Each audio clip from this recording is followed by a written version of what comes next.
Rolling? What happened on 9/11 is a phony, you know, and we've never learned the truth about 9/11. The whole agenda is to create a one-world government where everybody has an RFID chip implanted in them. All money is to be in those chips. And this is given me straight from Rockefeller himself. This is what they want to accomplish. Aaron, what do you think women's liberation was about? We, the Rockefellers, funded that. We funded women's lib. They do whatever they want to do. What we want doesn't matter anymore. It's their agenda, it's their plans that matter. They have all the money they want. They can make all the money they want. They have a machine that can make all the money. It's not about money. It's about control. It's about their vision of how they want to see the world. You hear George Bush saying democracy means freedom. No. Democracy equals New World Order. I believe God put me on this earth to be the best person I could be, and put everybody on this earth to be the best they can be. You have to stand up for what's right in life. And unless you do that, you're nothing.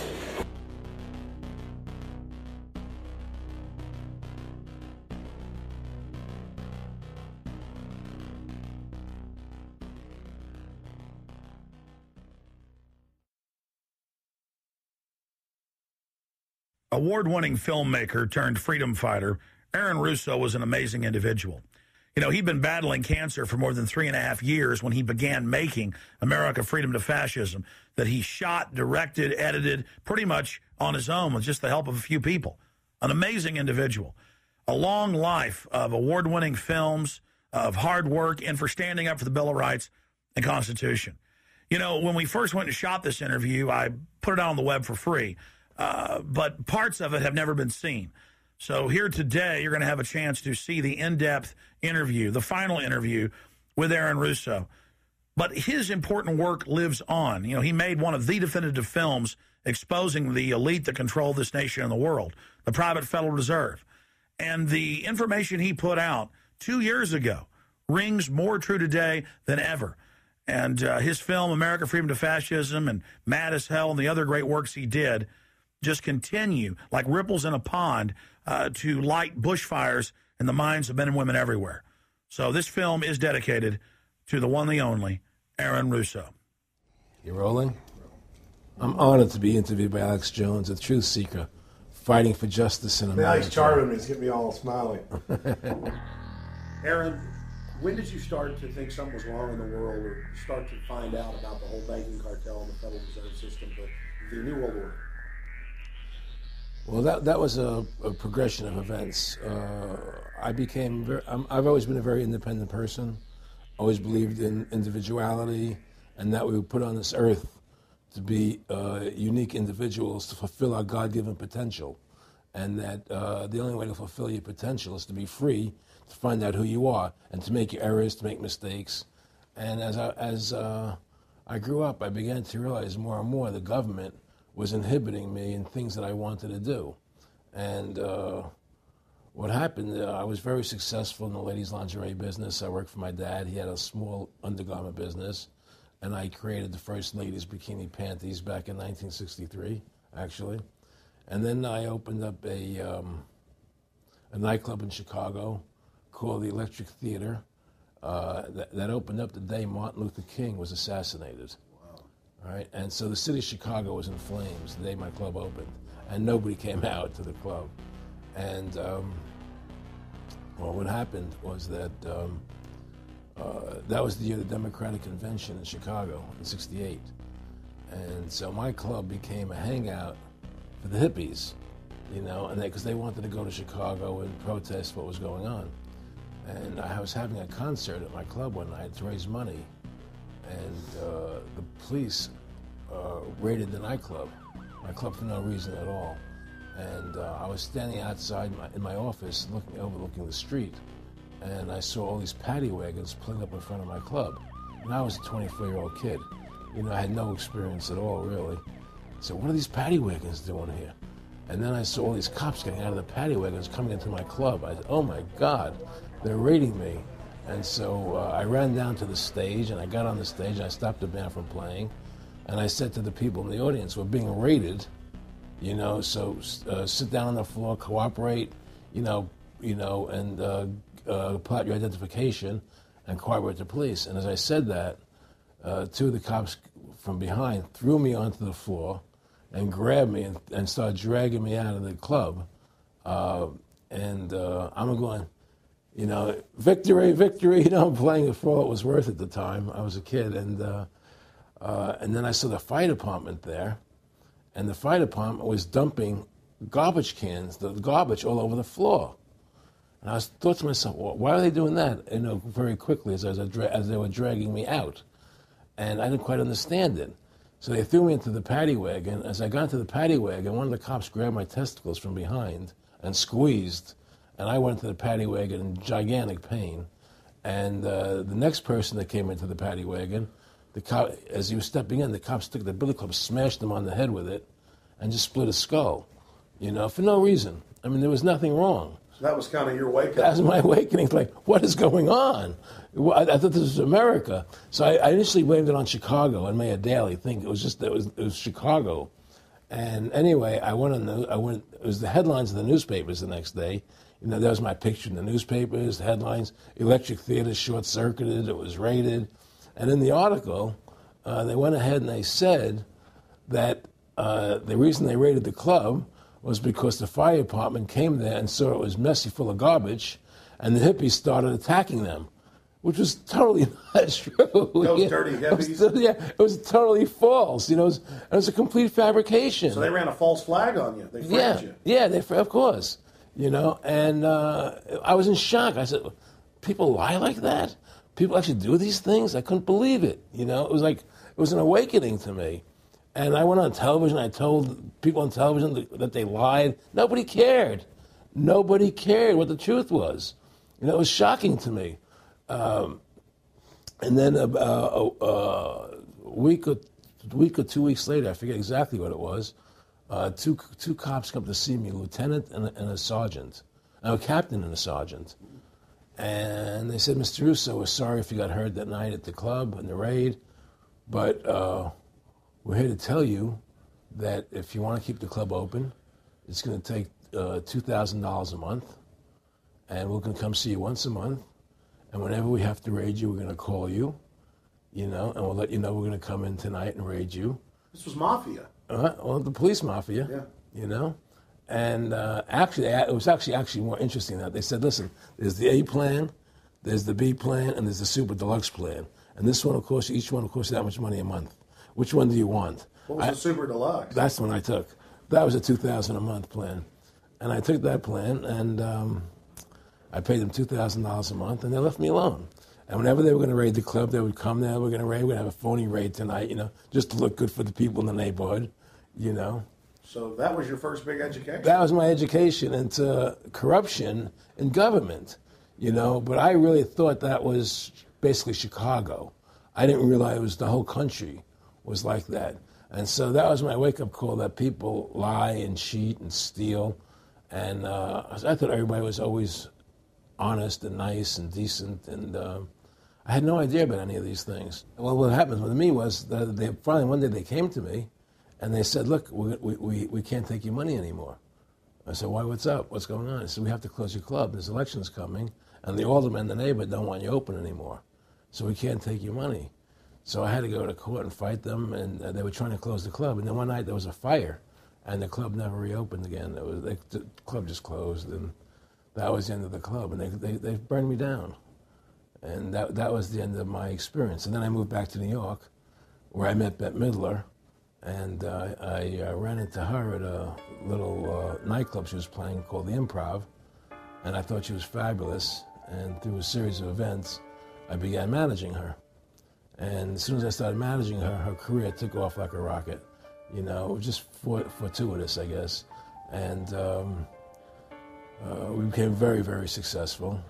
And through managing Bette, I started producing shows on Broadway where I won the Tony, and I produced a television show where I won the Emmy with Dustin Hoffman and Bette, you know. And then I produced The Rose for her, where she got Academy Award nominations. And then that led me to producing Trading Places, which everybody knows. You know, I think it's the best Eddie Murphy movie. Well, it's a good one. I don't know if it's the best, but it's a really good one. And I'm very proud I made that movie. And so in my mind, I feel as if I've made a classic comedy in Trading Places. a classic musical in The Rose, and a classic documentary in Freedom to Fascism. You know, so I'm very proud of my work that I've done as a filmmaker. Aaron, why do you do this? What's the philosophy of your life? What do you think life's all about? I think the importance of life is to like yourself. If you don't like yourself, nothing means anything. To like yourself means you have to respect yourself. To respect yourself means you have to take actions that you respect if somebody else did them. And what's the point of living if you don't like who you are? You can have all the money in the world, and if you look in the mirror and you don't like what you see there, what's the point of it? So to me, the most important thing is that I like who I am, and that I take actions that I would respect if somebody else did them. That you live a life of character, honesty, truthfulness, and I believe that a person has the ability to mold their character like a sculptor can mold a piece of clay. You know, there's no saying that a leopard never changes in spots. I don't believe that. I believe people have the total ability to mold their character into what they choose to be in their life, what their ideals are. And that's what I try to do with my life. I am not the same person today I was as I was 30 years ago.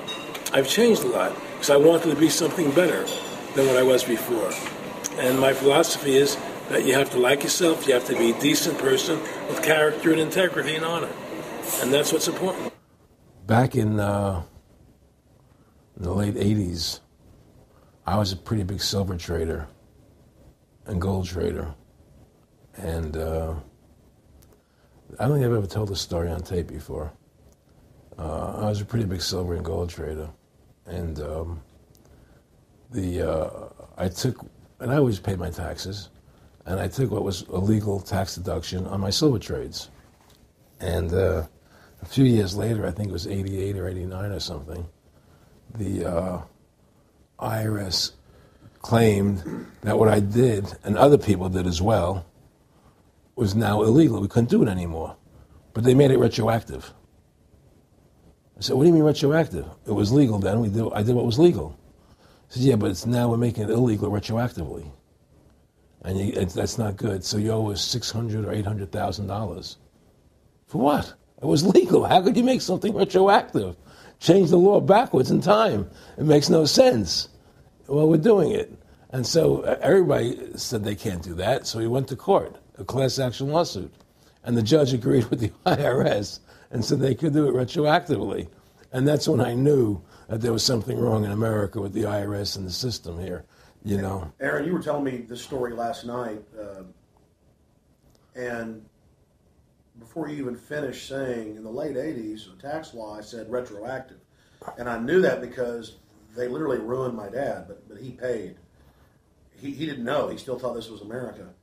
And it was legal tax law, what you're supposed to do. They said retroactively you owe, and with not just retroactive, but they said you also have penalties and interest. That's right. So how do you have penalties and interest on something when they retroactively change the law? Well, first of all, they can't retroactively. How can you do anything retroactively? Penalties and interest are a farce. The whole thing, because they do whatever they want to do. And that's when I realized America is not America. It's not the land that I was taught it was.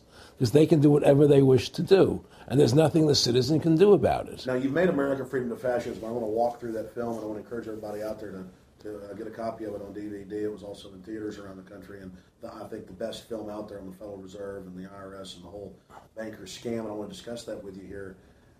But I wanted to go back a little bit to the point that we discussed last night, where you don't advise people to not pay. And I do the same thing. People say, well, wait, you're saying it's a scam, but you're saying go ahead and pay it. And I like the way you summed it up.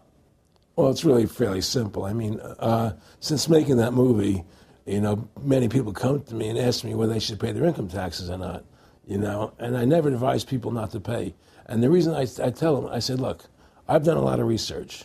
The Supreme Court has ruled that the IRS has no authority. The 16th Amendment did not give the IRS the authority to tax your labor and your wages. That's a fact.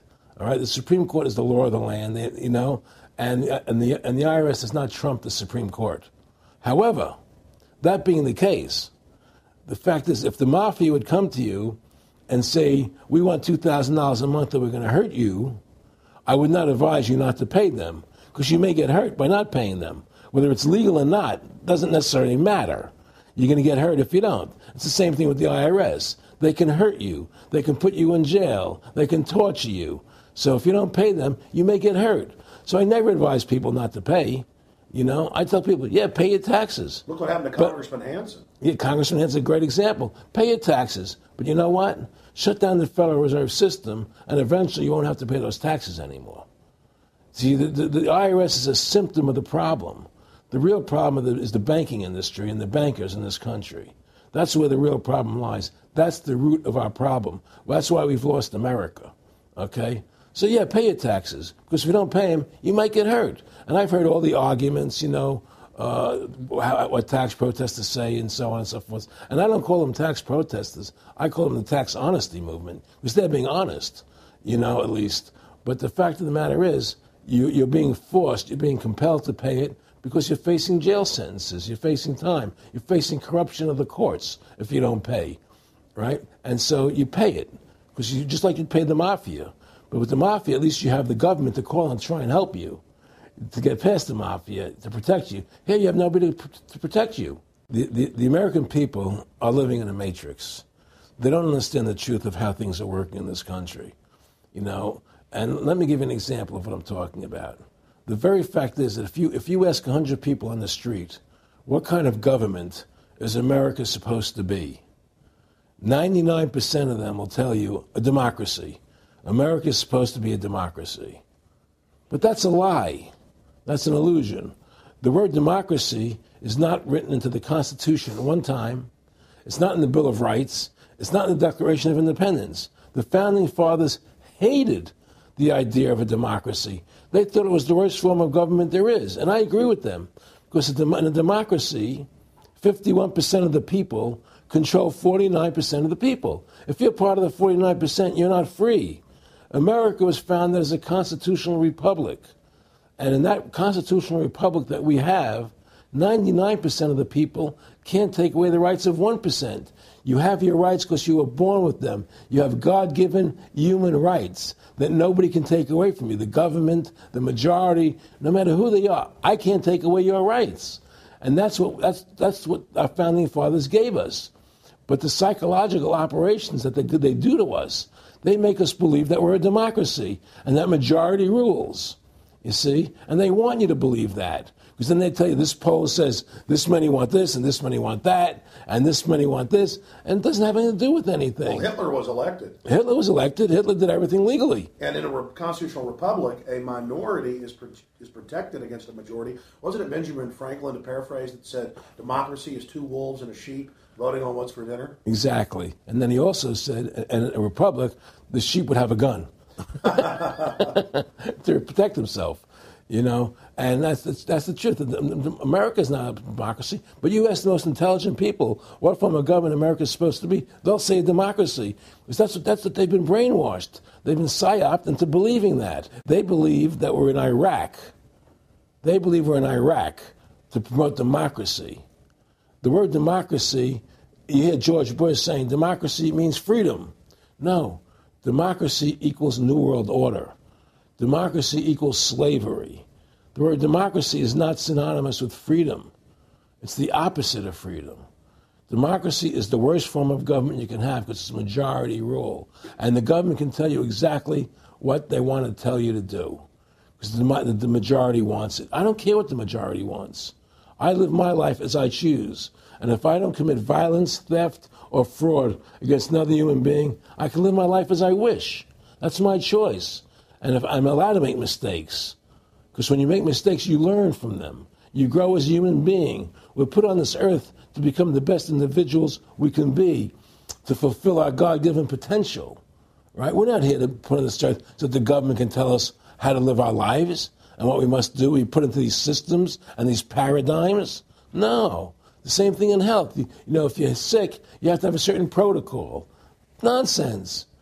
You know, be individuals. Think for yourself. Have critical thinking, you know. And so what's happened is that because they've taught everybody that we're a democracy, which is not true, now, so then in 1913, they bring the Federal Reserve System into being, right? And now you have this Federal Reserve System, which then in 1913 got the right to create money for the government. When before that, the government created its own money.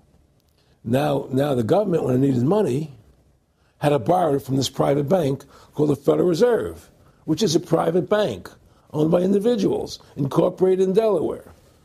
And so what happens is now the government borrows money from them to fund the government. Then the government says, well, we have to pay these people interest. How are we going to pay them interest? Let's impose a tax on the labor of the American people, which never existed before, to pay the interest to the bankers.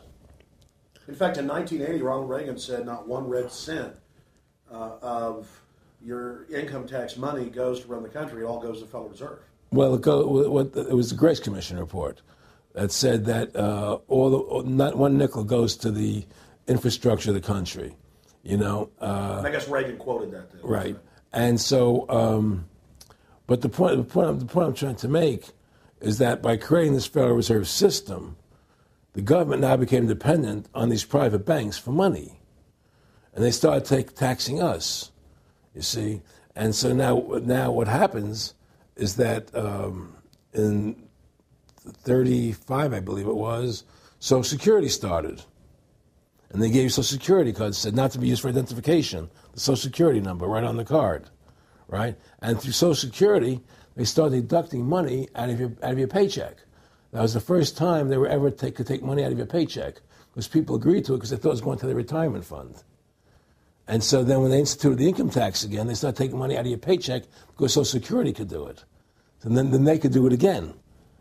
You see what I'm saying? And so now they've even taken control of the tax payment itself. I mean, literally like you're a slave. They're taking it right there when you make it. Exactly. They don't even trust the public enough to send them a check. Right. So they take it out automatically because they know people aren't going to want to pay it. So what's happened is that through the implementation of the Federal Reserve System, the government has become vested in these bankers, and they get their money from the bankers. And so then they impose a tax on us, which makes us more slaves, makes it more difficult for us to survive, right? Giving them more profits. And now what's happened is that through the Federal Reserve System, the bankers have pretty much taken control of our government. It doesn't matter Republican and Democrat anymore, because they're both the same. Neither one of them are talking about shutting down the Federal Reserve System or stopping the payment of taxes, or any of the big issues that face Americans, right? So I had a friend, Nick Rockefeller, okay, who was one of the Rockefeller family, and he, when I was running for governor in Nevada, he came to me, introduced himself to me through an attorney, and we became friends. We started talking about things, and I learned an awful lot from Mr. Rockefeller. And one of the things that we used to talk about was the ultimate plan of the banking industry, what they wanted to accomplish. And the goals of the banking industry, not just the Federal Reserve System, but the private banks in Germany and England, all over Italy, all over the world, they all work together. They're all central banks, and they're all part of the Communist Manifesto. Central banking is one of the major planks of the Communist Manifesto. We talk about America being a capitalistic country, but yet at the same time we have a central bank that plans everything for us, right? And the graduated income tax is another plank of the Communist Manifesto, right? So right there you have two major planks of the Communist Manifesto that have been brought in because of the Federal Reserve System, okay? So the ultimate goal that these people have in mind is the goal to create a one-world government run by the banking industry, run by the bankers, and they're doing it in sections. The European currency, the euro, and the European Constitution is one part of it. Now they're trying to do it in America with the North American Union, right? And they want to create a new currency called the Amero, right? And the whole agenda is to create a one-world government where everybody has an RFID chip implanted in them.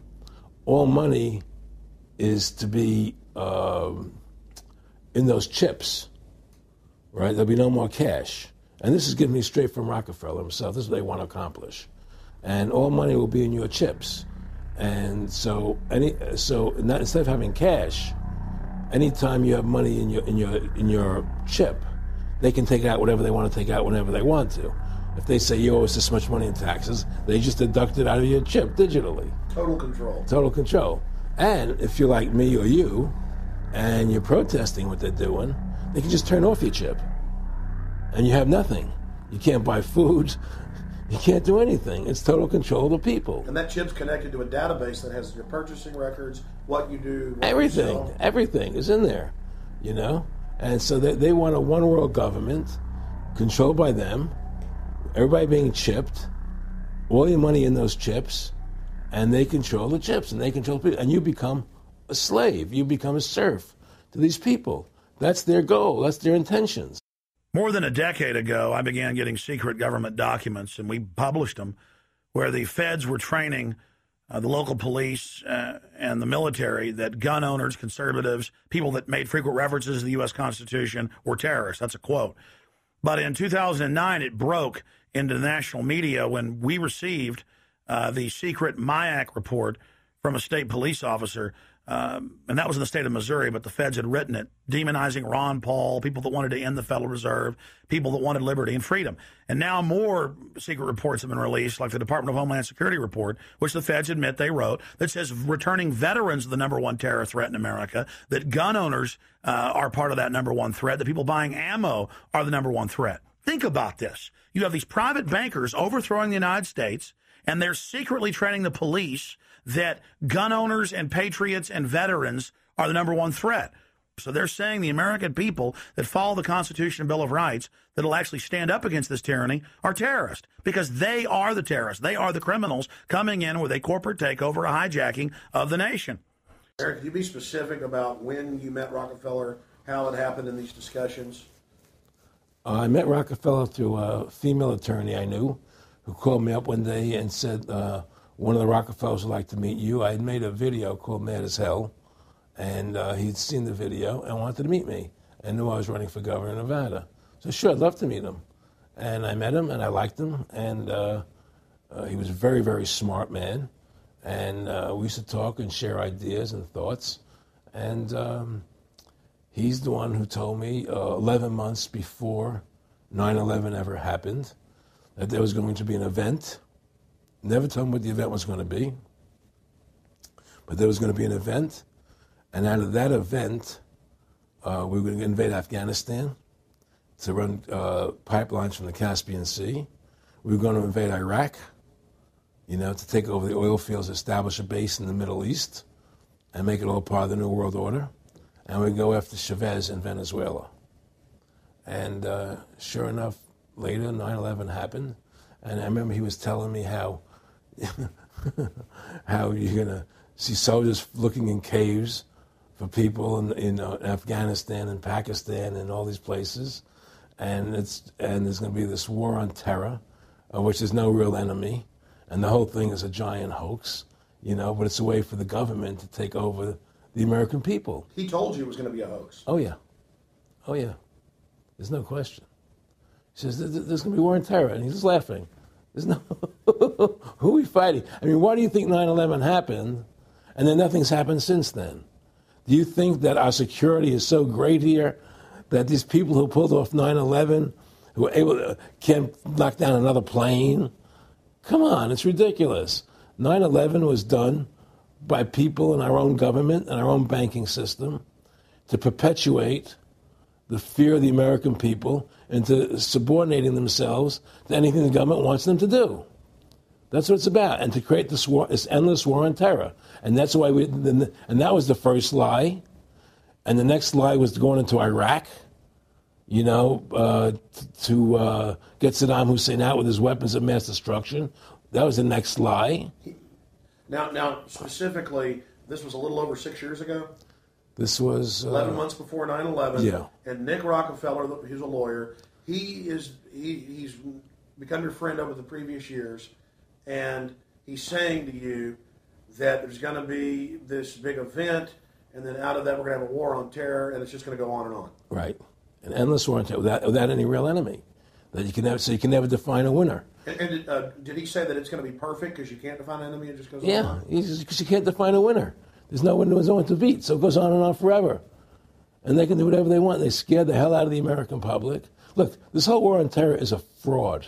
It's a farce. It's very difficult to say it out loud because people are intimidated against saying it. Because if you say it, they want to make you into a nutcase. But the truth has to come out. That's why I'm doing this interview. The fact of the matter happens to be that the whole war on terror is a fraud. It's a farce. Yeah, there's a war going on in Iraq because we invaded Iraq. And people over there fighting, you know. But the war on terror, it's a joke, you know. And until we discover what really happened on 9/11 and who was responsible for 9/11, because that's where the war on terror emanates from. That's where it comes from. It was 9/11 that allowed this war on terror to begin. And until we get to the bottom root of 9/11, the truth of 9/11, we'll never know about the war on terror. Aaron, you said that he was, and I think it's important, and I know this about the Rockefellers from Dr. Dennis Cuddy and many others who literally, you'll be 20 years old in a lunch line at college, and no, it was David Rockefeller. And here's here. I mean, they're experts at recruiting and getting what they call players, and that clearly he was. I mean, I want to make it specific and just get you to reiterate what you said last night about you got 30% of the vote. You were having an effect. You made mad as hell. They knew that you'd started the Constitution Party. Yeah. They knew that you were somebody who was taking action and getting things done. You'd already made some big films, had a lot of other successes. Right. So they were trying to recruit you, and didn't it come down to the point of, hey, we are here to recruit you, and don't worry, your chip's going to say, don't mess with us. You know, this guy's don't touch. Yeah, yes, that did happen. I was definitely being recruited, but it's more subtle than that. Well, in your words, just go through the process, and then what he said. Well, what it is remember we were friends, and we used to go to my house a lot. We'd have dinner, we'd talk, and he'd tell me about business investments that he'd get involved in, you know, or they would help me with this business investment or that business investment. And was I interested in joining the Council on Foreign Relations? You know, I would have to get a letter to join them, but was I interested in that? And, you know, just stuff, you know, leading you on. And I used to say to him that I never really did that because that wasn't where I was coming from. You know, as much as I like you, Nick, you know, your ways and my ways, we're on the opposite side of the fence. You know, I don't believe in enslaving people, you know, and he would come back with, oh, I do? Or? Well, it would be more like, you know... It's better for them. Well, it's more like, you know, how do I put it? It was like, what do you care about them? What do you care about those people? What difference does it make to you? Take care of your own life. Do the best you can for you and your family. What do the rest of the people mean to you? They don't mean anything to you. They're just serfs. They're just people. You know, it was just a lack of caring, you know, and that's just not who I was. It was just sort of like cold, you know. It was just like cold, you know. And I used to say to him, what's the point of all this? You have all the money in the world you need. You have all the power you need. What's the point? You know, what's the end goal? And he said the end goal is to get everybody chipped, to control the whole society. To have the bankers, the elite people, you know, the bankers and some governor controlling the world. And I said, do all the people in the Council on Foreign Relations believe this way you do? He said, no. You know, most of them believe they're doing the right thing. A lot of them believe it's better off being socialistic. You know, we have to convince people that socialism is really capitalism. Because America's becoming a socialist country. It's a communist country today. And here we are years later after Aaron Russo points out that this is not a capitalist or free market country, but is really socialist. In fact, here's the cover of Newsweek. We are all socialists now. But this isn't the socialism the public thinks it is, where the government robs from the rich to give to the poor. Actually, it's always the big banks, the elites throughout history that fund socialism.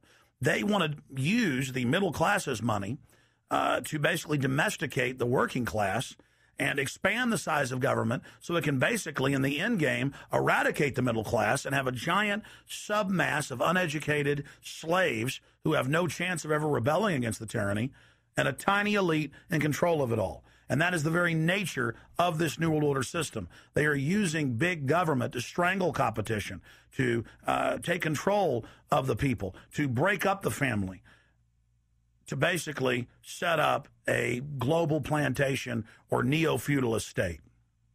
Well, one of the things they told me was that he was at the house one night, and we were talking, and he started laughing. He said, Aaron, what do you think women's liberation was about? And I said, I had pretty conventional thinking about it at that point. I said, I think it's about women having the right to work, getting equal pay with men, just like they won the right to vote, you know? And he started to laugh. He said, you're an idiot. And I said, why am I an idiot? He said, let me tell you what that was about. We, the Rockefellers, funded that.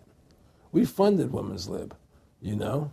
And we're the ones who got all over the newspapers and television, the Rockefeller Foundation. He says, and you want to know why? He says, there were two primary reasons. And they were, one reason was we couldn't tax half the population before women's lib. And the second reason was, now we get the kids in school at an early age. We can indoctrinate the kids how to think. It breaks up the family. The kids start looking at the state as the family, as the school, as the officials, as their family, not as the parents teaching them. And so those are the two primary reasons for women's lib, which I thought up to that point was a noble thing. You know, when I saw their intentions behind it, where they were coming from when they created it, the thought of it, I saw the evil behind what I thought was a noble venture. Aaron, did you know that Gloria Steinem, in one of her own books, now admits the CIA funded Miss Magazine? No, I had no idea about that. No, I never heard that. Yeah, we're going to... CIA funded Miss Magazine? Funded Miss Magazine with the stated goal of taxing women and breaking up the family. No kidding. I never heard that. Well, Nick told me. I mean, I know it, but not because I know the CIA was involved in it. Well, Gloria Steinem was proud of it. Oh, the CIA wanted to help women. No kidding. So they funded it, yeah. And of course, it's divide and conquer. Right, and of course. What they do is they focus in, obviously, on real problems. Women were getting shafted in many ways, but the elite wasn't planning to help them. They were planning to really shaft them and take men away from them. Look at what they did with black families. You only had about 10% illegitimacy 50 years ago in black communities, and now it's over 90%. And look at welfare. You were going to give you some money, but you can't have a man in the house. Right. And so that was further to degrade the family. Totally destroyed. And now illegitimacy is over 50% in the general population. Right. Well, see, the whole thing is these people control the money, so they make all the rules. You understand? And they put whatever rules they want into effect. And the truth is, America has really become a socialist, communistic country. And everybody says it's a capitalistic country. It's not a capitalistic country. You know, how could it be capitalistic when you have a central bank? That's the first. It can't be. You know, it's a planned economy. It's a planned economy. It's a phony. If they want to create prosperity, they just print dollars. They just make dollars or put digits into the economy, and then now you have prosperity. You don't have real prosperity. You don't have real manufacturing. You just have money being injected in. It's an infusion of credit, which only makes the government go into more debt. Into more debt. The Federal Reserve is poison to our country. Of course it is. It's poison. Whoever makes the money makes the rules. Rothschild said that, and they make the money. Why are we allowing these private bankers to make the money for our country? It makes no sense. Why are we paying interest to these banks to make money for us when the government can do it itself without paying interest and without all that debt? There's no answer to that question, and it's the question no politician will raise. Everybody talks about America's debt, how much debt we're in. We're in debt because we have to borrow money. But we don't have to borrow money. They designed it so we go into debt. Exactly. We can create the money and back it by gold so they can't create too much of it. So you don't have the inflation. And do what the founding fathers gave us. But instead, the bankers make the money. They control the government. They buy the politicians. They tell us who gets into office. You have computer voting. That's a fraud. They do whatever they want to do to us. They do whatever they want to do to us. And it has to stop. My friendship with Nick Rockefeller was one where we expressed ideas to each other and thoughts and philosophies, and he wanted me to become part of what they were doing, and for me to become a member of the CFR, and offered various business opportunities for me to get involved in, and for me to not take up the fight or the battle that I've been taking up in the past, to drop that idea, because what was the point of my fighting for the people? I was a guy who was very successful in the movie business, and I saw the truth of what was happening. I tried to express it to the people, And rather than having me express it to the people, they wanted me to join their side because I was a mover and a shaker. And rather than me opposing them, to join them. It was real simple. And he tried to recruit me into that situation, and I didn't go for it. Did he get angry when you didn't go for it? No. And, it's like, I remember one time he said to me, you join us so you have an ID card, Aaron, you have a chip, and your chip will say KMA on it. And I said, what does KMA mean? He said, it means kiss my ass. And anybody stops you, a cop or whatever, and you show them your card or your chip, and they'll know to leave you alone because you're one of us. One of the central pillars of tyranny is that the establishment is exempt from the laws that they pass for the rest of us. We saw it in Rome. We saw it with Hitler. We saw Richard Nixon saying, look, I'm the president. If I break the law, it's not illegal. We saw George Bush and Dick Cheney say that. We see Barack Obama continuing that, saying, I'm not going to give detainees real trials. I'm going to give them secret kangaroo military commissions trials, and we're going to hold them in secret camps, and I've got executive privilege. It's the same thing over and over again. And one example of hundreds that are out there was a story back in April of 2008 out of the Orange County Register. And this backs up exactly what Aaron's talking about with Mr. Rockefeller saying, I got a chip in my hand, kiss my ass. Here's just one example of hundreds. Special license plates shield officials from traffic tickets. And it goes on to say that 996,000 plus vehicles in California are exempt from no insurance, reckless driving, speeding, running through toll booths, running red lights, on and on and on. And who is it? It's state employees. It's federal employees that can go and get exempt. It's police. It's government bureaucrats above the very laws they try to enforce on us. This is tyranny. And so literally all over the nation, they've tried to pass it in Texas but failed. They want it where the police are above the law, where the government officials are above the law, where they have immunity, where they can't be prosecuted for crimes. Congress exempts itself from most of the tax laws and other laws that they put on the rest of us. They're exempt from Social Security, and they get a pension that pays out on average 5 times what citizens get. Again, it's already happening. So the chip in the hand and saying they're above the law under the guise of national security, that's what the 1947 National Security Act and now this whole Homeland Security system is all about. Why are you fighting for the people for? What is that about? The people just, they have to be ruled. They have to be, the Constitution, what you're standing for is only for a few people. It's only a few individuals that can live that way, and we believe that it's best for society to be ruled by an elite people who control everything. And I said, I don't believe that. I believe God put me on this earth to be the best person I could be and put everybody on this earth to be the best they can be, not to be a slave and a sheep to you and these people. And I don't understand why you want to control everything. What is the need for that, And I asked them, do all the people in the Council of Foreign Relations feel the same way you feel? He said, no, a lot of them think they're doing the right thing. They think that socialism is the best way to go.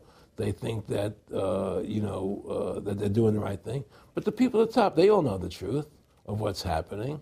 And that's what it is. So it's compartmentalized within the elite structure as well. Of course it is. Of course it is. I mean, all the people that are in the CFR, was that 2,000-3,000 people? I forget, like Dan Rather. They don't know what's going on. They join the CFR because it's prestigious. They think it's good for business. It's good for this. They don't know what's really happening. The evil that comes out of it, that's emanating out of it. And to me, the biggest evil is what's happening right now, because what happened on 9/11 is a phony, and we've never learned the truth about 9/11. That's the question I wanted to follow up on. He tells you 11 months before there's going to be an event, all this is going to happen. What did you think on the morning of 9/11? Where were you, and did you think about Nick Rockefeller and what he had told you when you saw those towers fall? No, I was actually in Tahiti when 9/11 happened, and I got a call from my son. And my son said, the Twin Towers, they were just attacked, and they were falling down or something. So what are you talking? I was in Tahiti. I was asleep. And he said, yeah, they were hit by a plane, da-da-da-da. And so where I lived, where I was in Tahiti, there was no television, so I had to run the other side of the island to a hotel where they had, and it was all on television, and that's when I first saw the stuff on TV about it. And I didn't immediately equate it to Nick, but when I realized that we're going to go into Afghanistan, Iraq, and as that developed, I realized what it was. How could there be a war on terror and actually say that we're having a war against terrorism and leave the borders wide open? If you were the President of the United States, or I were the President of the United States, and 9/11 really happened the way they want us to believe it happened, the first thing you would do is shut down the borders so people couldn't get in the country to harm you. But they left the borders wide open because the bankers want the borders open because they want a one-world government. They want a North American Union. They don't want borders here. The 9/11 was only a manifestation. It was done to create a fear in the American public, right? So that we will obey what they want us to do. And take Richard Reed, the shoe bomber. Here's a guy who was 6'6", ugly as could be. I heard he smelled. Okay, he sits in coach on a plane, lighting matches to put his shoe on fire, surrounded by people. It's idiotic. If you were going to blow up a plane, you go into the bathroom, you close the door, and you put your shoe on fire. You're not going to sit there surrounded by people lighting matches on a no-smoking flight. They want you to believe this nonsense. It's ridiculous. 7/7's come out now, and the majority of the British people think it's an inside job, and all the evidence points towards it being an inside job.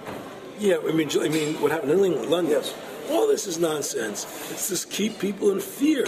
It's this endless war on terrorism that doesn't really exist, so people will submit to whatever the government wants them to submit to. Searches, check your shoes, have ID cards, put chips in you, where you become servants to the elite. That's what this is all about, Restore America's republic to what it's supposed to be, get the bankers out of our government, get the bankers out of our government. Government should stop borrowing money from the banks. Government should make its own money, restore the republic, individual freedoms. That's what this country's about. And until we do that, we're gonna be slaves. I mean, to me, I see people like Bill O'Reilly on television, right? And I see how much they control the media. Like there was this girl on Bill O'Reilly the other night from an organization saying the world can't wait. And this girl was spot on. Everything she was saying was the truth. And all Bill O'Reilly could do was call her a lunatic. He couldn't challenge the facts. They just call people names. They can't. And until we just find that, look, this world, we're heading into a world of danger, possible nuclear wars, because the banking industry is trying to take over the world. 9/11 is the beginning of the war on terror. That war on terror is leading us into Iraq, which is the next lie. So you had the lie of 9/11, how that happened. Nobody knows how Building 7 came down. Okay, we know 9/11 was a fraud. The American people don't know it, but more and more of them are believing it.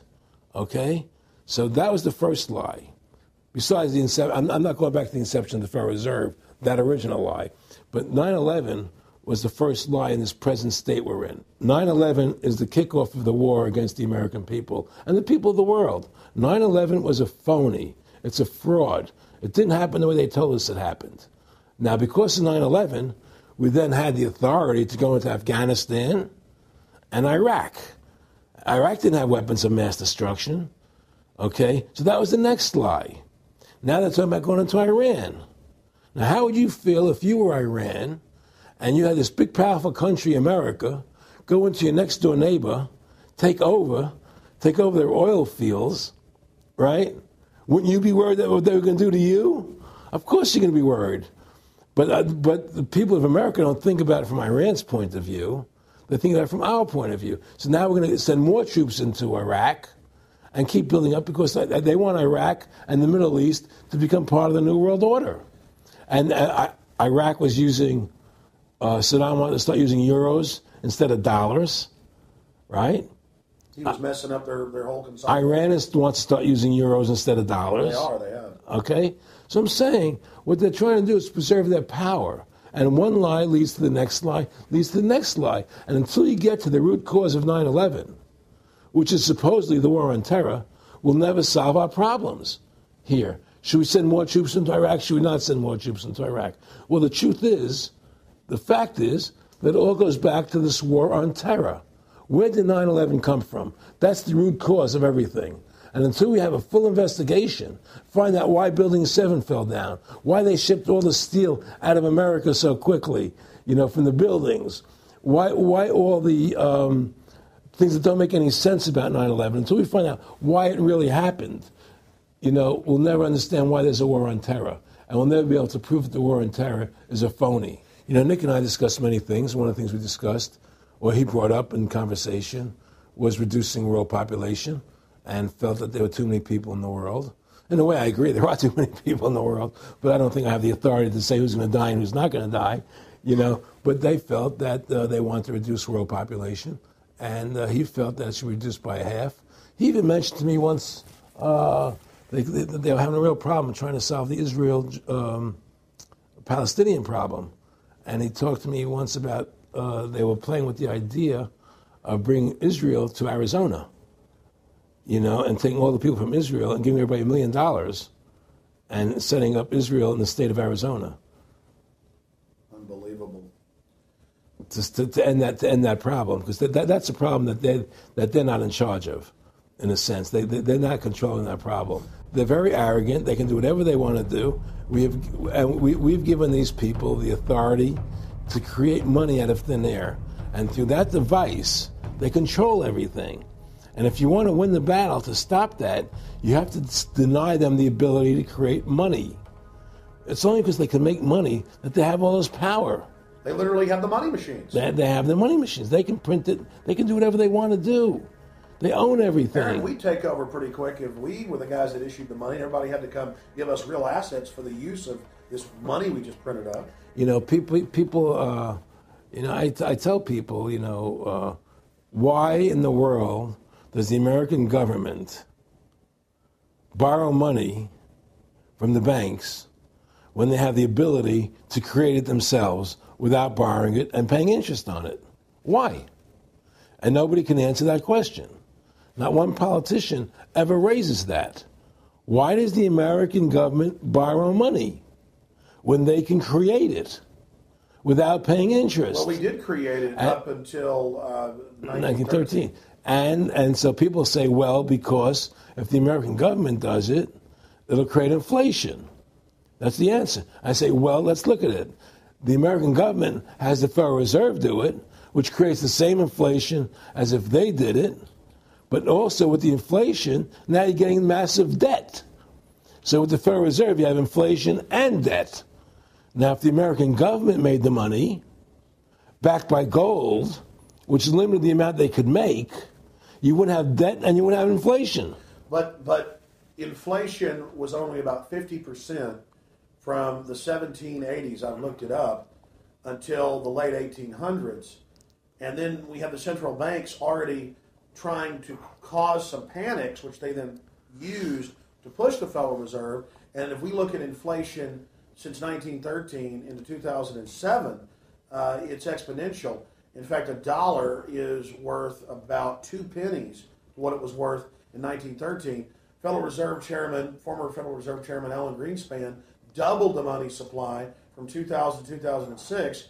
And then Edward Bernanke, the new Fed chief, came in and said he was going to double it again in the next 2 years. And then he said, now I'm going to make the money supply numbers secret. And so now we don't even know. Right. But the evidence is they are just, in the curve of inflation, it gradually grows. And then suddenly at a point, it goes straight up. And it seems it's parabolic, yeah. Parabolic. But the thing is that the only thing I disagree with you on from early 1800 to 1913, there was no inflation other than during the Civil War.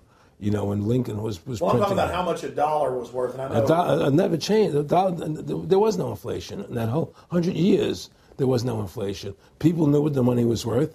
They could retire. They knew what it would cost them to live their lives out. There was no problem.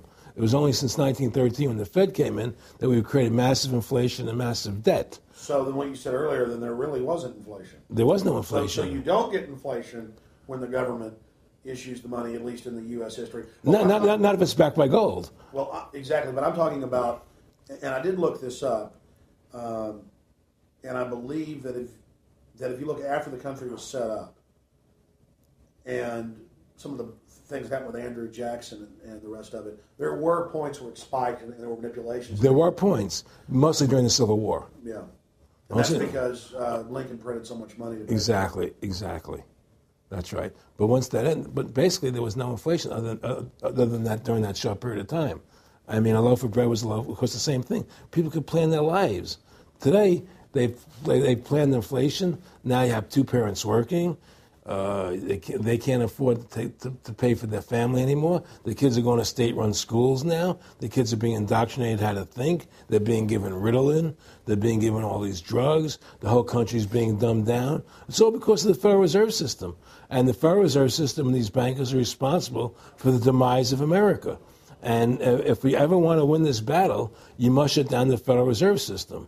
And we must shut down these bankers and restore sound money to this country. Will you talk a little bit about some of the families that own the private Federal Reserve, the stock in it? And I mean, obviously, you say you're not a big expert on Bilderberg Group, but you talk about how it's the same system worldwide. It is the same families. They meet and kind of set the policy each year, and then it goes to the Royal Institute of International Affairs in England, it goes to the CFR in the U.S., and then these are their management bodies where they wield control, really the de facto Congresses over the nation. So, I mean, I would like to get you to speak some about the families that own and run the Federal Reserve, and if you can't connect it into these other international bodies. Well, I can't speak to those families because I can only speak about, what I know for fact. Everything else is speculation, and I don't like to speculate. I know about Rockefeller because I was friends with him. We talked about it, and I can tell you firsthand. What did Rockefeller tell you about the Federal Reserve and their family owning part of it? Well, he said the New York Fed is the main controlling interest of the Federal Reserve System. They control the bulk of it. So the New York Fed is really the Federal Reserve System. Even though there's 12 different banks, it's run by the New York Fed. And the New York Fed is basically the Federal Reserve System. So who's ever running the New York Fed is where, and the families that control it, control the New York Fed. And they're the main engine behind the Federal Reserve System. And that's a wing of the Bank of England. Well, the Bank of England and the Federal Reserve are partners, and the Bank of England is a private bank, and so is the Bundesbank in Germany, and the Bank of all the banks of the G8 countries are all private banks. They're private central banks. And look, what happened in Europe? Didn't Europe vote down the European Constitution? Yes. They're still doing it. Didn't they vote down the euro? They're still doing it. They don't care what the people vote. They do whatever they want to do. What we want doesn't matter anymore. It's their agenda. It's their plans that matter. Isn't that prima facie evidence of a tyranny? Well, there's no question we're in tyranny. There's no question we're living in a world where the American citizen is no longer a free individual human being to do the things that they wish to do. We're slaves, and it's getting worse. What do we got to do to bring these people down? In my opinion, you must shut down the Federal Reserve System. And I think that there has to be an uprising. There has to be an uprising. People have to stand up. I can't do it alone. You can't do it alone, Alex. And we need to get a majority of people, not a majority of people, but it was 5% won the war against the British, a highly motivated group. But I agree, people have got to get angry first. I mean, not just, we know it's corrupt and that lackadaisical. We got to get pissed. People don't seem to have the courage to do what they have to do, I want to say you've got a lot of courage. Well, thank you. I don't know if I have a lot of courage. I just have I want to thank you for what you're doing for my family. Oh, I have a sense of conscience, and I have a sense of justice. I get nervous about what I do, but I do it because there's no other choice. I couldn't live with myself if I didn't do it, But the fact of the matter is, I've ostracized myself pretty much from Hollywood. People are afraid to deal with me in Hollywood a lot because of what I do and the things I say. I don't go along with routines. A lot of people in Hollywood know the truth. They're not willing to stand up and speak about it. I know many of them have seen my movie, and they know I'm right, and they won't talk about it because everybody's afraid. Everybody's afraid because they think that this money they get, these Federal Reserve notes, are really money, and they think they have a comfortable lifestyle, and they're afraid to change. They're afraid to stand up for what's right. And until people are willing to stand up and have the courage to do what they need to do, it's not going to change. And hopefully, what you're doing, what I'm doing, what other people like us are doing, can affect the change, that people will stand up and say, hey, I've had enough. The thing is, we have one advantage, that they need us to cooperate. See, if we don't cooperate with them, they can't win. And so they always need our cooperation to go along with their programs. So they try to sell us. Right. They try to sell us. Democracy, this majority says this, believe in this, do that. The war on terror, we got to be scared. They're always trying to do things to sell us so that we'll go along with them. And once we learn not to cooperate with them, then we win the game. And that's the point. Don't cooperate with them. Don't go along with the program anymore. Stop it. Join forces. You and I should run for president and vice president and take over this country and bring freedom back to this country. That's what it's going to take. Two people like you and I, statesmen, who believe in freedom, who believe in Thomas Jefferson and the Constitution and the Founding Fathers to make this country whole again. Because right now it's in the grip of the evil ones, And the only way to stop that is for good men to stand up. Was Edmund Burke said, evil can only thrive when good men do nothing? Yes. Right? We got to do something. That's what it is, Silence is golden, but when it comes to your freedom, it's yellow. We have to stop being scared. We have to stand up and do what's necessary to stop these bankers, these elite, this government full of lies, congressmen full of liars, people destroying our borders, creating a government. I mean, imagine this. Here you are in America, and they're combining America, Canada, and Mexico into one country, the North American Union, and the American people don't know anything about it. It's not even in the press. They'd rather talk about Rosie O'Donnell and Donald Trump calling each other names than discussing the fact that we're merging into one country. The press doesn't even report it. Or that Paris Hilton doesn't wear underwear. Yeah, Britney Spears. But, who cares? The fact of the matter happens to be that tells you how controlled the media is. Here you are combining America, Canada, and Mexico into one country, and you don't see it in the press. Unless maybe it's Lou Dobbs.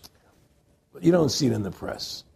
You just don't see it. It should be the top story everywhere. Everywhere, and not a word about it, really. Why? That tells you there's the evidence that it's controlled. They don't want the American people to know what's going on. That's why they don't protect our borders. That's why we're losing our Constitution, the very document that secures our freedoms. There is a rising tide against it. There is a rising tide, but we have to mobilize. We have to mobilize.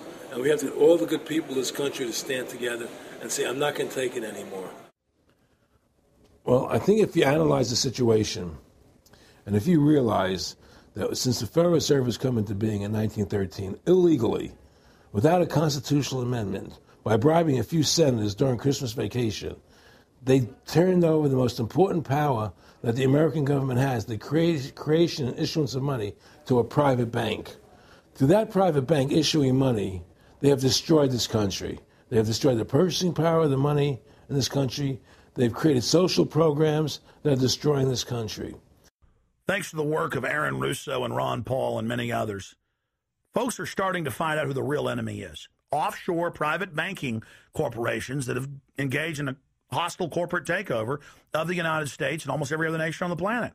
And the private Federal Reserve is their beachhead here in the United States. Ron Paul has introduced H.R. 1207 that at time of taping has over 87 sponsors just to audit the private Federal Reserve that arrogantly says it's above all U.S. laws and above all three branches of government and that no law enforcement can investigate them. How asinine is that? How above the law is that? How ridiculous is that? Everybody else gets audited. Nobody else is above the law but them, this group of plutocrats, this group of polycentric bankers that are setting up this neo-feudal world system. Now, they've taken over our government, both Republicans and Democrats. There's no difference anymore between the two parties. They control both parties. It doesn't matter to them which one wins, because who's ever running for president will be someone they anoint, okay? Whether it's Hillary Clinton or John McCain running for president next year, they're going to be people that are going to do what they want them to do. And the fact of the matter happens to be that you can't win an election unless you have enough money to win. They make sure who gets the money. The most important point is they control both parties. And the public continues to only focus in on the distraction of the left puppet and the right puppet instead of looking at the puppet masters. In fact, more and more of this is coming out. Top Senate Democrats, bankers own the U.S. Congress. Senator Dick Durbin on Chicago radio station last week blurted out an obvious truth about Congress. This is from Salon, that despite being blindly obvious, it is rarely spoken. And, quote, the banks, hard to believe in a time when we're facing a banking crisis, that many of the banks created are still the most powerful lobby on Capitol Hill. And frankly, they own the place. So there is one of the most powerful Democrats in the country, top Senate Democrat, saying bankers own the U.S. Congress. It's true. Let's admit it. Let's stop debating the two puppets they put out in front of us, the liberal puppet, the conservative puppet. And then every time we wake up to one of the puppets, they just replace it with another puppet. Let's look past the puppets to the puppet master above them that's controlling the puppets. That's all Aaron Russo and myself and Ron Paul and so many other people are saying. Let's get back to a culture of liberty versus tyranny, not this left-right diversion. You know, when folks are sick of Obama in 4 to 8 years, they're going to put a Republican in, and they'll put out different rhetoric but carry out the same operation. Because as the top Senate Democrats said, the bankers own the place, even though they engineered the crisis. And make no mistake, they did engineer it by design. Their own documents, their own IMF and World Bank documents admit that. And out of this crisis, they're setting up the new Bank of the World, according to Time Magazine and Newsweek and the Wall Street Journal and just hundreds of publications with headlines like, and now for world government, and the Financial Times of London. They create the crisis and then say, okay, our Ponzi scheme's falling apart and bankrupting you. Give us $12.8 trillion in the first 6 months of the banker bailout. And now they say, we'll set up a Bank of the World you pay your carbon taxes to, and private bankers will rule your life, and we'll pay private greenhouse gas carbon taxes to two firms owned by Al Gore, and this is publicly admitted. I mean, this is how bad the scamming is getting. And we've got to wake up. We've got to say no. We've got to get angry and get in the face of the New World Order. Again, the private offshore bankers own America. They own both parties, but they get you in a rah-rah, Coke versus Pepsi, Redskins versus Cowboys, fight. And you get in this little political fight as followers instead of looking past that to the actual global elite and what they're setting up. So through these bankers attempting to taking over America, knowing that America was the freest nation in the world, it was necessary for them to take over America, take away our gun rights of freedom to bear arms, and create a country where we become slaves. Because once they take over America, the rest of the world becomes a lot easier for them. And so by creating 9/11, an event to terrify the American people that were being attacked by terrorists, you create a world where there's an enemy that can never be pinpointed. You can never win the battle.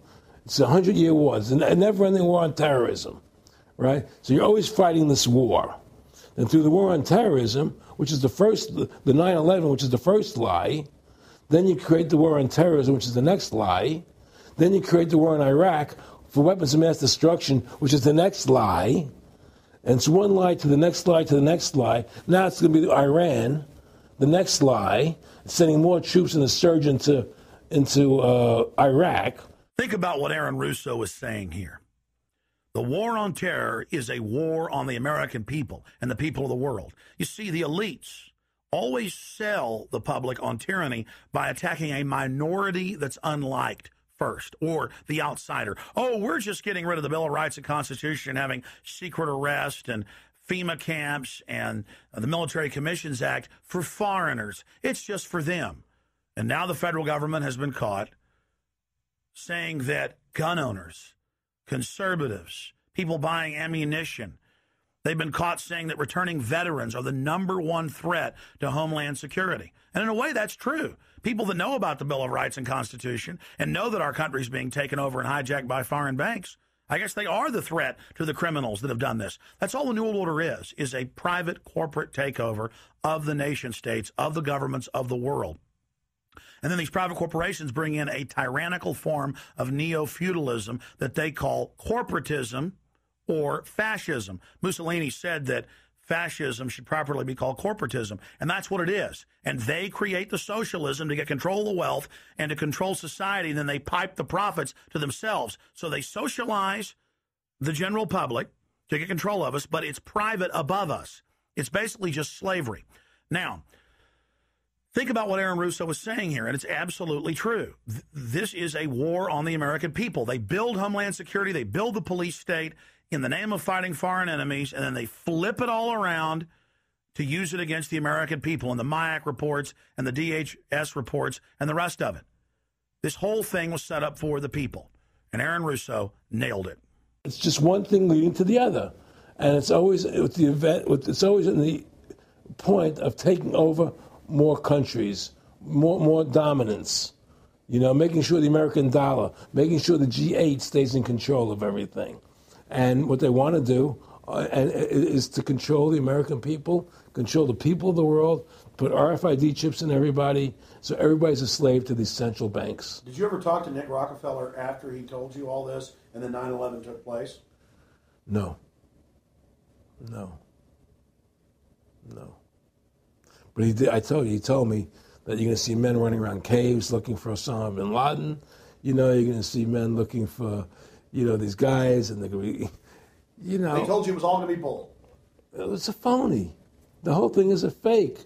It's a fraud. Was he laughing, or was he just coldly saying this? No, it's more laughing. Cynical. Laughing. It's more like, look how stupid everybody is. Look how stupid everybody. We can do whatever we want to do. Well, it is ridiculous. It's like with al-Zakari. They claim they killed him like 14 times. And they never said, well, we didn't kill him last time, but we killed him this time. They never even now they're like practicing being ridiculous. Well, what about bin Laden being in the American hospital, getting kidney help? Yeah. Right? In the American hospital. Yeah. Right? They could, if they wanted Osama bin Laden, they could have gotten him. Oh, yeah. He was right in the American, after the Cole. Well, every time our troops really would keep catching Taliban leaders, they would be ordered by the generals to let them go. That's come out in the newspapers, but only here or there. And they kept going, and then Pat Tillman was complaining about it, and then he got shot. I've talked to his brother. Oh, you did? And then he got shot, and there was a big hero charging Al-Qaeda. No Al-Qaeda, somebody shot him in the back. Look, we're dealing with complete evil. We're dealing with complete evil. And until the American people wake up and say, we don't want this evil in our country anymore, and we want to come back to a country of decency and goodness and integrity and honor, we're going down that road. And that's what it's going to take. It's going to people to stand up and say, we don't want to live in this kind of a world anymore. I believe we should pull all our troops out of Iraq. I believe we should leave other countries alone. Let other countries live their lives the way they choose to. Stop trying to spread democracy around the world, which is the worst form of government there is anyway. Restore our republic to what it's supposed to be. And go back to what the founding fathers gave us, and try and restore that, restore the republic. Like the point of everything is that we have to mobilize. Each one of us. You and I can't do everything, Alex. You and I may be leaders. We may be out there, and people listen to us, what we have to say, and follow us. But the truth of the matter happens to be, it takes all Americans to stand together, to stand tall, to mobilize and say, we're not going to take this anymore. I'm mad as hell. I'm not going to take it anymore. We're going to stand up and fight the battle. And you and I can't do this alone. We're just leaders of the thing. But other people have to join in with us and stand side by side, shoulder to shoulder, and say, I'm not going to take it anymore. That's what it's going to take to win this effort, and stop cooperating with the government and with all their rules and regulations, and to wake everybody up, to hand out DVDs of my movie, to hand out DVDs of your movie, to educate everybody to what's going on. Well, if you don't fight the corruption and you don't stand up for what's right in life, you're going to end up being a serf and a slave, and you're leaving your children a world that you wouldn't want to live in yourself. So how can you, in decency, behave that way? You have to stand up for what's right in life. And unless you do that, you're nothing. Well, freedom and liberty is what people really want, and it's time to stop the duplicity of the government from lying to us. You see, many people know the truth of what's happening in this country. They know the truth, like the numbers you gave about 9/11. But they're afraid to stand up. People have to find their courage and stand up and say, I'm not going to take this anymore. I know the truth, and it's like they create a situation where if you tell the truth, you're considered a lunatic. You know, in other words, if someone goes on a TV show and says 9/11's an inside job, oh, you're an idiot, you're crazy. They call you names. You can't be afraid of that. Well, it doesn't work anymore. I mean, they have no facts. Just calling you crazy doesn't make you crazy. Well, we know that. They also go get kooks who are kooks to put them on and then say they represent us. That's right, exactly. Another tactic. Exactly. And Bill O'Reilly's great at that. Sean Hannity is great at that. They just put people on who they can dominate, you know.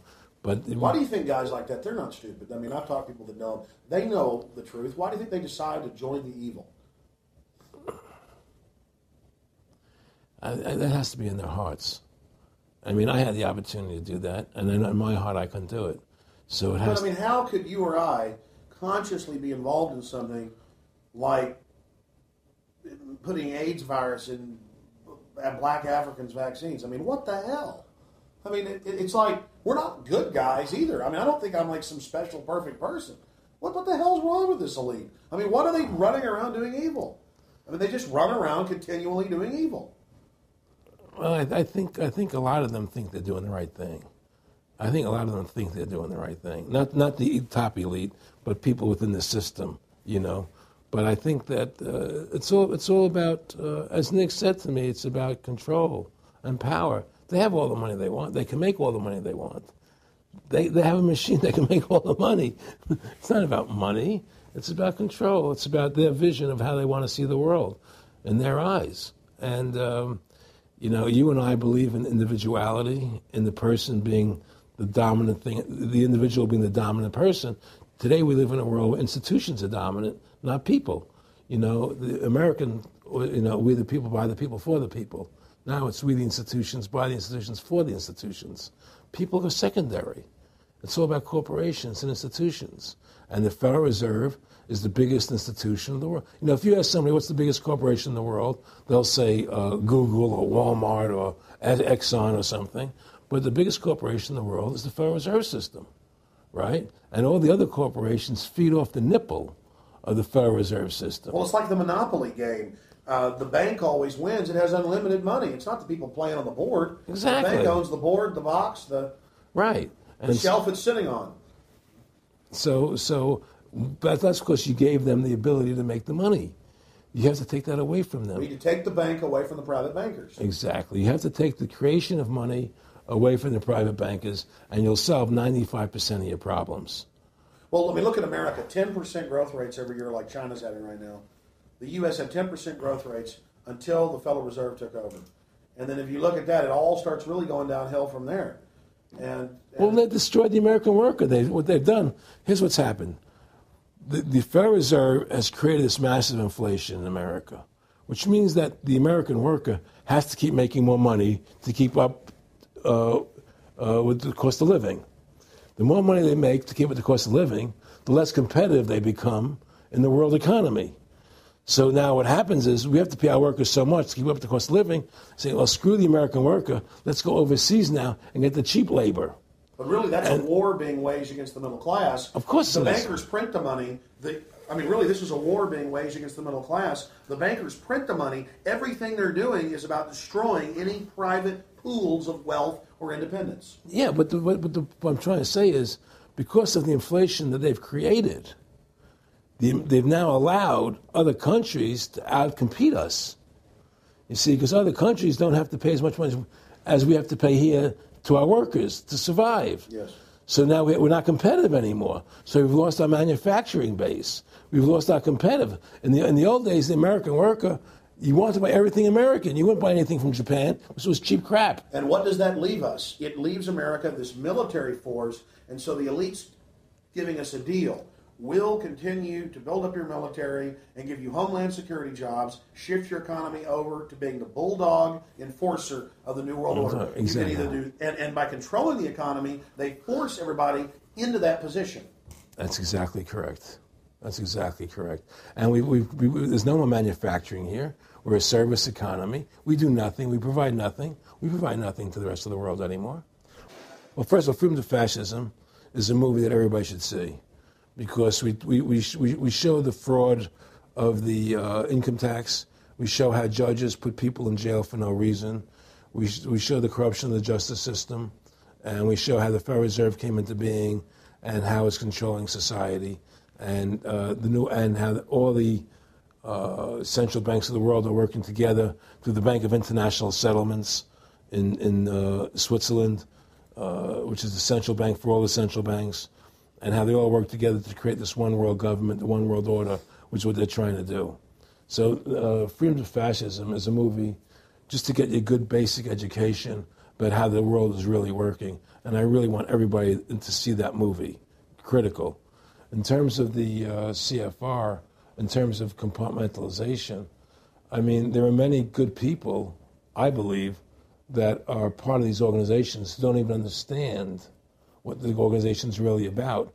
People like when I was in Germany doing cancer treatment, there was a gentleman there who was visiting a friend of his who had cancer, and he was a member of the CFR, and we were talking, and I showed him the movie.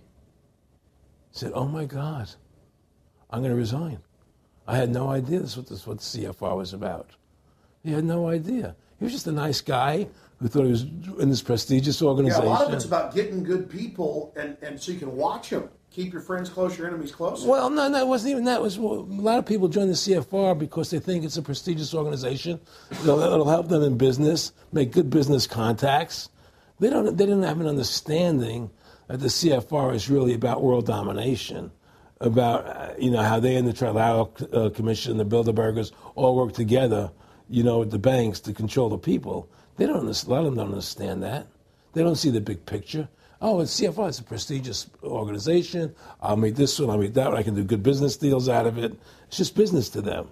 The CFR wants to get the people in there that have influence and power, and so they're part of that. So they're not opposing them, It's like the whole country today is becoming the haves and have-nots.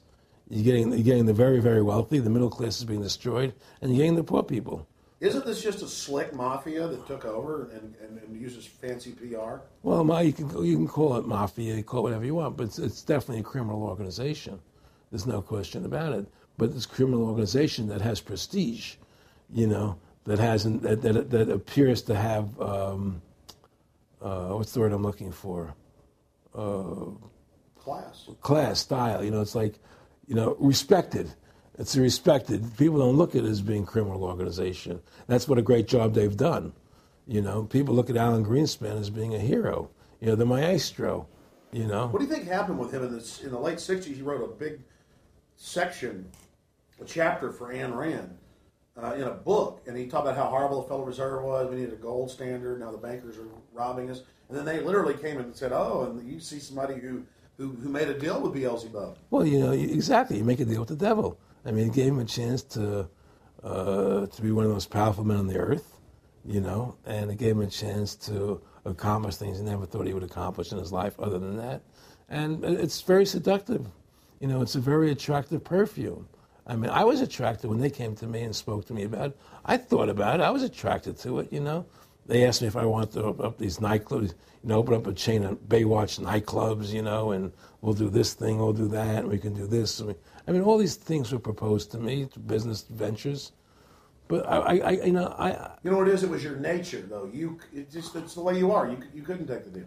Well, I can't do that to people. I just can't be in a position where I can do that to other people. I have a conscience, and my conscience would not permit me to do that. People say I'm very courageous. I don't think I'm courageous. I think I have a conscience, and my conscience doesn't allow me to do that to people. It makes me feel sick.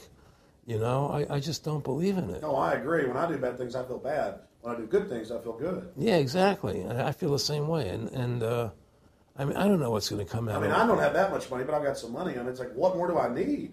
I can go on a trip if I want. I can help pay for my kids to go to school and have my wife, comfortable. How do I go out and screw people so I can have some more junk? Well, money's a funny thing. I was talking to Michael Eisner one day, and I said to Michael, you may have $1 billion, Michael, but they're all dollars. If the dollar goes bad, how much money are you going to have? you know. And that's the thing, you know. You know, everything is denominated in dollars. Everybody thinks in terms of dollars, but the dollar has no value. And then someday it's you know, everything returns to the mean. Well, really, the whole universe, financial universe we live in, is a matrix fraud. Yes, it is. And that's why it's going to come crashing at some point. And they're going to try and hold it up as long as they can. I mean, whenever they want to manipulate the markets, they can. If they want to send the price to go down lower, they can. If they want to send the stock market up, they can. They do that. There's no more free markets. You don't live in a society where free markets rule anymore. You don't live in a capitalistic society. You know? But meanwhile, they say it's capitalistic right. and free market all day, when really they're waging war financially and politically. Exactly right. Aaron Russo, I want to thank you for this interview. Anything else you want to add?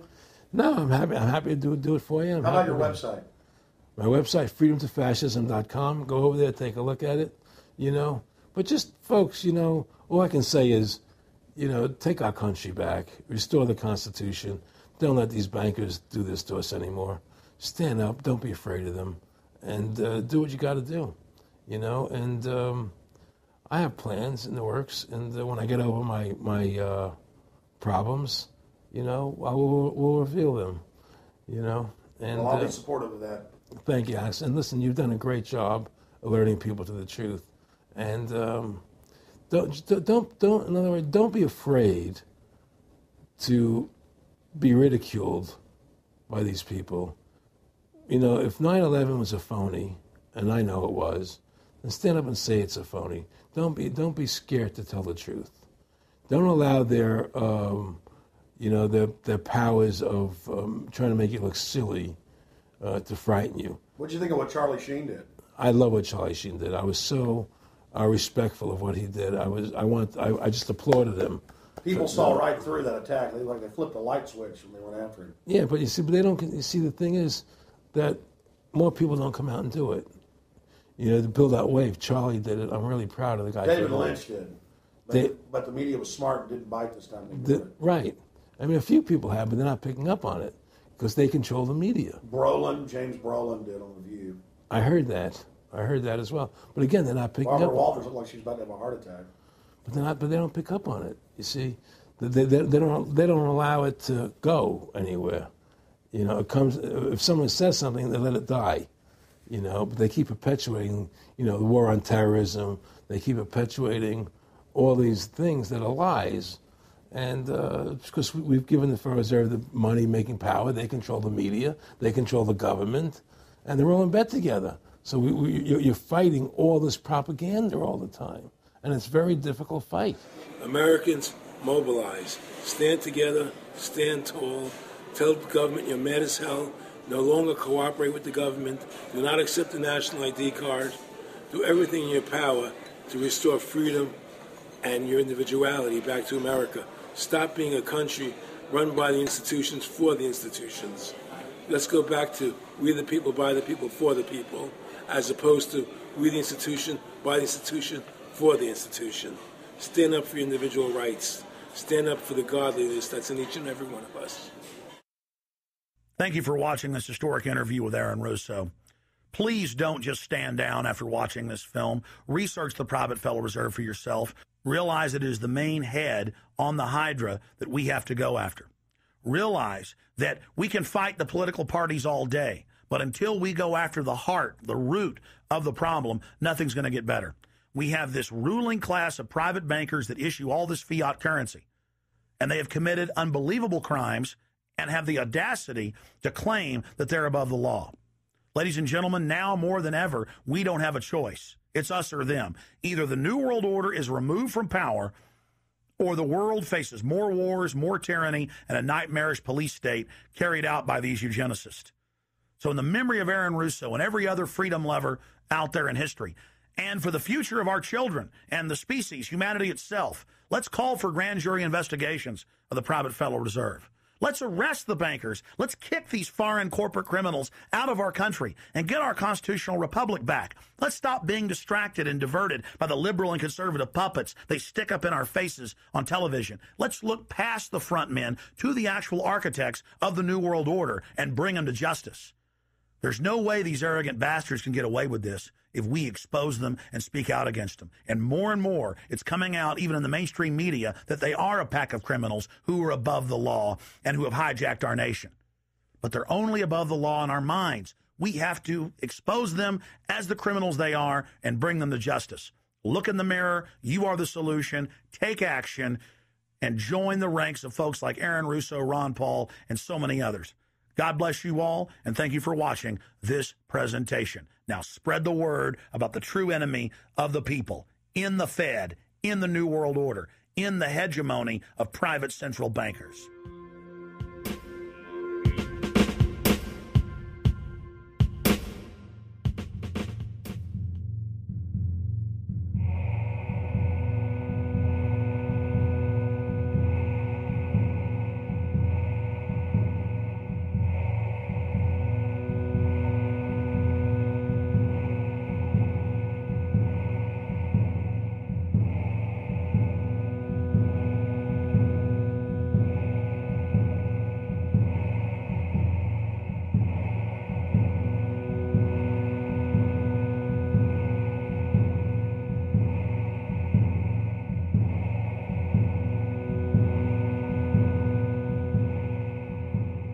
It is a big idea, a new world order. In the near future, Earth is dominated by a powerful world government. It's known as the Bilderberg Group. Could their objective be world domination? For thousands of years, their dark order grew. Now, as they hail the birth of the New World Order, their great dream of exterminating 80% of humanity is at hand.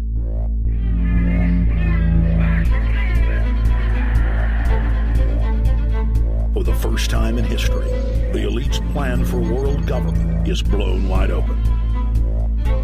You will learn the secret that drives the entire New World Order agenda. Bilderberg is making great progress toward a world government, and only an educated, informed public can stop them in their tracks. Alex, it's Chalabi, eh? For the first time, all the pieces have been put together. The dots have been connected, and the picture is crystal clear. Earth's ruling elite believe they have discovered the fountain of youth. But before they can attain it, 80% of us must die. A psychopathic technocracy is establishing world government so there can be no escape from their plan.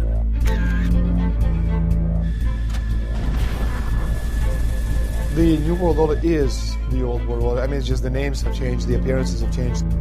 Most people have no idea. They're not after money. They have all the money they need. They're after power. That's their aphrodisiac. I was pulled out of a plane in Munich. They interrogated me for 4 hours. Some shots were fired. I need you to move off the property. Their great dream of exterminating 80% of humanity is at hand. Endgame. Blueprint for global enslavement. You have been warned.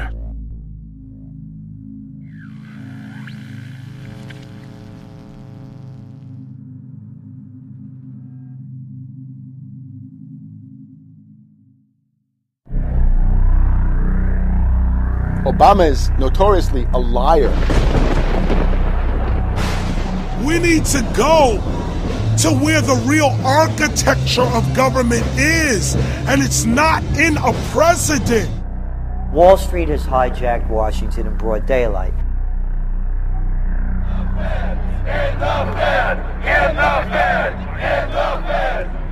Well, Obama's already fudging.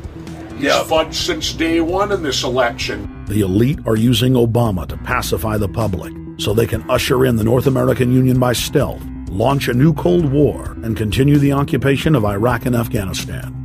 The globalists are outside all the nations. That gives them safety, and they play countries off against each other. We've got to give them a stake in creating the kind of world order that I think all of us would like to see. Partnership and cooperation among nations is not a choice. It is the only way. What they're doing is using the existence of the United States to act out their Wall Street fantasies of world domination and maintaining their capital structures and maintaining their system of looting. The fight that this country has been waging since its inception is for the central bankers not to take over the country. President Barack Obama is only the tool of a larger agenda. Senator Obama had a desire to do some meetings. Others had a desire to meet with him tonight in a private way, and that's what we're doing. Presidential candidate Barack Obama was publicly criticizing the North American Free Trade Agreement in a bid for votes, but privately telling Canadian officials not to worry about it. If you talk to our generals, they are desperate for is a civilian counterpart to our military force. What do you call this thing where you get this false sense of gratification, but because a black man is in office, everything's going to be all right? No, everything's not going to be all right. So I know how unpopular it is to be seen as helping banks right now, especially when everyone is suffering in part from their bad decisions. I promise you, I get it. The Obama deception. The truth strikes back. Get your copy of The Obama Deception today at Infowars.com or download it in super high quality at prisonplanet.tv.